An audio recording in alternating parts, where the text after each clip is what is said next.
All right, everybody, welcome back. Today we're going to dive into something I know a lot of you are eager to improve on, office politics. Yeah, it's a big one.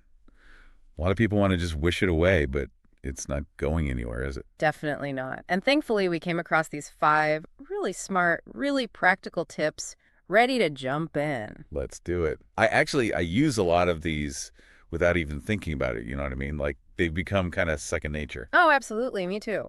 And the first one that always comes to mind for me is building those positive Yeah, relationships. you gotta have a good foundation there, right? Because think about it, when you have that history of like helping each other out, having each other's backs, it makes those tough conversations way less, well, tough.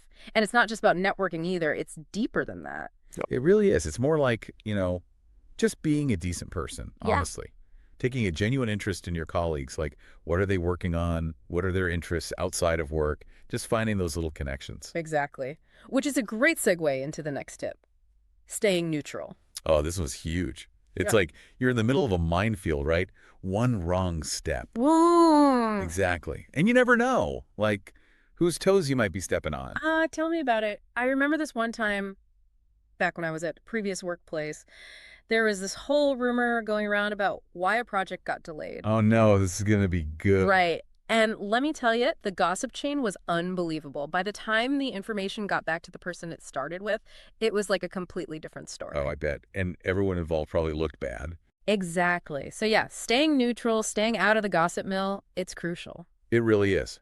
Which, kind of relates to our next tip, which is all about observation. Ah, yes, being the office anthropologist. Exactly. You're not gossiping, but you are paying attention. Who seems to really drive the conversation in meetings? Whose opinion does the boss always seem to value?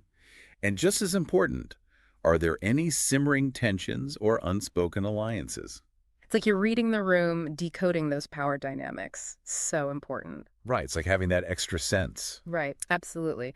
Which brings us to communication, which is obviously key in any workplace, but especially when it comes to navigating those trickier situations. Right, you got to be smart about it. Think before you speak or, before you hit send on that email. Oh, emails. That's a whole Yeah. other mind. Isn't it, though?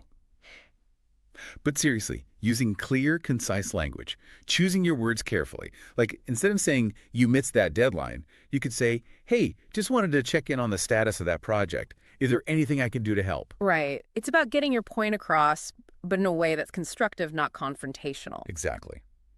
And finally, we have to talk about ethics. Couldn't agree more. This isn't just about getting ahead, it's about doing it the right way. 100%. Like, what are your non-negotiables? What are those values that you're not willing to compromise on? Even if it means, maybe not getting that promotion or whatever it is. Right. And sometimes that means having those tough conversations, speaking up when something doesn't feel right. It does. It takes courage. But at the end of the day, you have to be able to sleep at night. So true. So to sum it all up, mastering office politics really boils down to building strong relationships, navigating conflicts with grace, and staying true to your values. And remember, every workplace is different. So be observant, apply these tips, and trust your gut. You got this. And on that note, we'll wrap it up there. Thanks so much for joining us for this deep dive. Always a pleasure.